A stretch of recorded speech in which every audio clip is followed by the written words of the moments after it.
Art গ্যালারিতে তোমাদের সকলকে স্বাগত। আজকে দেখো আমি তোমাদের দেখাবো ডিম বিরিয়ানি।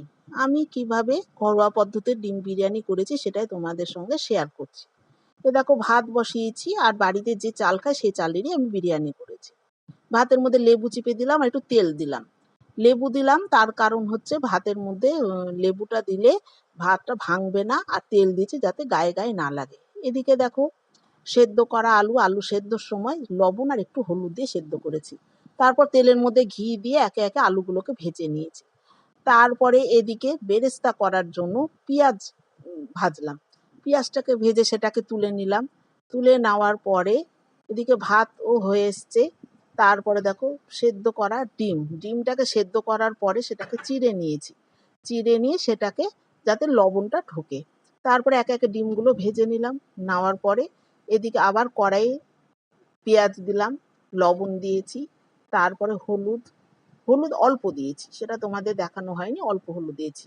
তারপরে একে একে জিরের গুঁড়ো, ধনের গুঁড়ো, আদা বাটা, রসুন বাটা, লঙ্কা বাটা সব দেওয়ার পরে তারপরে জিরের গুঁড়ো, ধনের গুঁড়ো সব দিয়ে তারপরে একটা বিরিয়ানির মশলা দিয়েছি, আর গরম মশলা সব দিয়ে সেটাকে ভালো করে নেড়ে পরিমাণ মতো জল দিয়েছি। দেওয়ার পরে একে একে ডিম আলু সব দেওয়া হয়েছে, দিয়ে সেটাকে ফুটে গেলে তারপরে এদিকে দেখো হাঁড়ির মধ্যে যেটাতে আমি ভাতগুলো সাজিয়ে নেব সেটার মধ্যে একটু ঘি নিয়েছি। ঘি নিয়ে চারিদিকে ভালো করে সেটাকে লাগিয়ে নিলাম।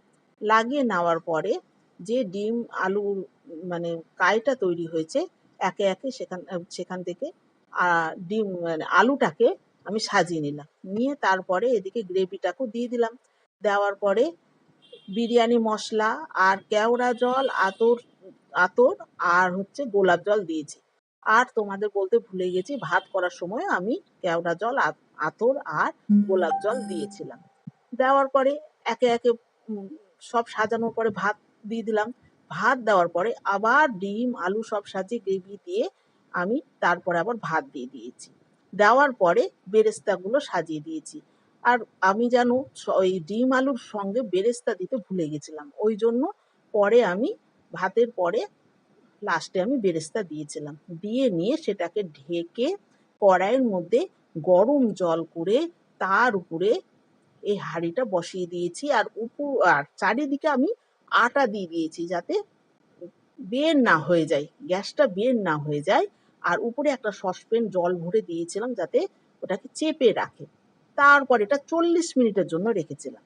40 মিনিট রাখার পরে দেখো আমার বিরিয়ানি রেডি। আর তারপরে পরিবেশন করে আমরা সবাই খেতে বসে গেলাম। আজ তাহলে এইটুকু।